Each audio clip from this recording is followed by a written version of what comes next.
Basan a súa suposto crecemento sobre os anos anteriores hasta chegar aos 9.500.000 ou 9.600.000 euros en dúas premisas que son, cando menos, riscosas. Falamos de dúas líneas de subvención, unha que viría desde o Estado serían aproximadamente 1.018.000 euros e outra que correspondería á Xunta de Galiza e á Diputación por outros 734.000 euros.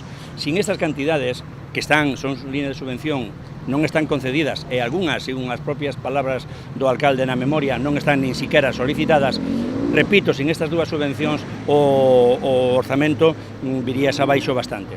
Pero que ademais estas dúas liñas de subvención teñen un segundo perigo, e é que co cumprimento total ao 100% destes orzamentos o Goberno, o Concello da Póvoa do Caramiñal vai superar o teito de gasto marcado pola lei de estabilidade orzamentaria do ínclito señor Montoro.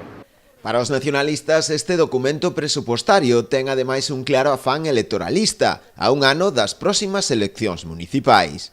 De repente nos meten dentro unha listaxe enorme de supostas obras a realizar en este ano que falta hasta as eleccións, segundo eles solamente no prazo que queda hasta decembro, e son increíbles esa capacidade e esa dilixencia ahora nun goberno que aínda en estes orzamentos leva obras do PAS 2015 e do POS 2017. Por lo tanto, dilixencia, cero. Inoperancia, 100. Dende o BNG botan en falla neste documento orzamentario numerosos acordos e compromisos aprobados por unanimidade en pleno, moitas delas propostas presentadas polo Grupo Nacionalista, e incluso a inmensa maioría das promesas electorais realizadas por Nos Pobra a veciñanza nas eleccións de 2015. Tampouco están prácticamente ningunha das apostas que Nos Pobra, ningunha das promesas que Nos Pobra fixo en 2015 aos votantes da Póvoa do Caramiñal.